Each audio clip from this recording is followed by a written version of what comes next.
75,000 रुपए। आज के टाइम में इतने पैसों में शायद सोने की एक ढंग की चेन भी ना आए। आज के समय में सोना खरीदना सिर्फ शौक नहीं, बल्कि एक जरूरत बन गया है। हम सब जानते हैं कि सोने का भाव कैसे बढ़ रहा है, लेकिन आम आदमी के लिए सबसे बड़ी दिक्कत यह है कि अगर वो गहने खरीदने जाए तो मेकिंग चार्ज में पैसा कट जाता है, और अगर बिस्किट या सिक्का खरीदे तो उसे सुरक्षित रखने की टेंशन होती है। तो सवाल यह है कि क्या कोई ऐसा तरीका है जिससे हम सोने की बढ़ती कीमतों का फायदा भी उठा ले और हमें फिजिकल सोना घर पर रखने का जोखिम भी ना लेना पड़े? इसका सीधा जवाब है SBI गोल्ड फंड। आज की वीडियो में हम समझेंगे कि यह फंड काम कैसे करता है, इसके फायदे और नुकसान क्या हैं, और अगर आप इसमें एक छोटी रकम इन्वेस्ट करके छोड़ देते हैं तो लंबे समय में उसका कैलकुलेशन क्या बनता है। सबसे पहले समझते हैं कि यह फंड आखिर है क्या। देखिए, जब आप SBI गोल्ड फंड में पैसा लगाते हैं तो आपको असली सोना घर नहीं लाना पड़ता। ये एक फंड ऑफ फंड है, यानी जो पैसा आप इन्वेस्ट करेंगे, SBI के फंड मैनेजर उस पैसे को ETF यानी डिजिटल गोल्ड में इन्वेस्ट कर देंगे।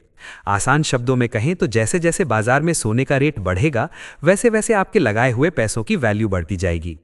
अब बात करते हैं इसके कुछ जरूरी फीचर्स की, जो एक इन्वेस्टर के तौर पर आपको पता होने चाहिए। अभी इस फंड का NAV लगभग 42 रुपए के आसपास चल रहा है। NAV का मतलब है फंड की एक यूनिट की कीमत। इस फंड का साइज 9,323 करोड़ रुपए है, जो ये दिखाता है कि इन्वेस्टर्स का इस पर काफी भरोसा है। इसमें सबसे अच्छी बात लिक्विडिटी की है। इसमें कोई लॉक इन पीरियड नहीं है, यानी आपका पैसा फंसता नहीं है। आप जब चाहें पैसा निकाल सकते हैं। बस एक शर्त है, अगर आप इन्वेस्ट करने के 15 दिन के अंदर ही पैसा निकाल लेते हैं तो आपको 1% का एग्जिट लोड देना होगा, लेकिन 15 दिन के बाद निकलने पर कोई चार्ज नहीं है। साथ ही इसका एक्सपेंस रेशियो यानी खर्चा सिर्फ 0.10% है, जो कि काफी कम और अच्छा माना जाता है। अब आते हैं सबसे महत्वपूर्ण हिस्से पर, रिटर्न्स और कैलकुलेशन।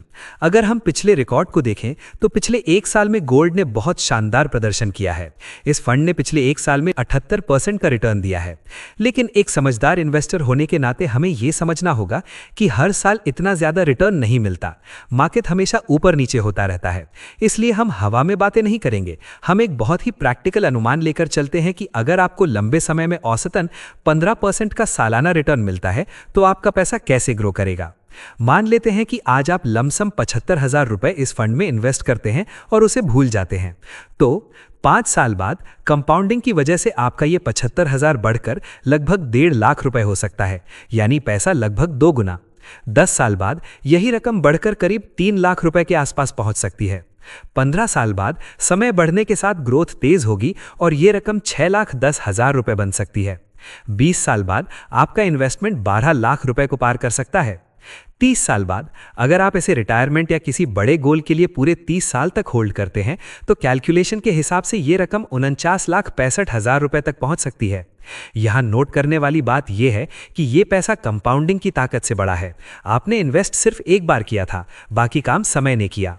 लेकिन इन्वेस्ट करने से पहले रिस्क को समझना भी जरूरी है। म्यूचुअल फंड और गोल्ड के रेट मार्केट पर निर्भर करते हैं।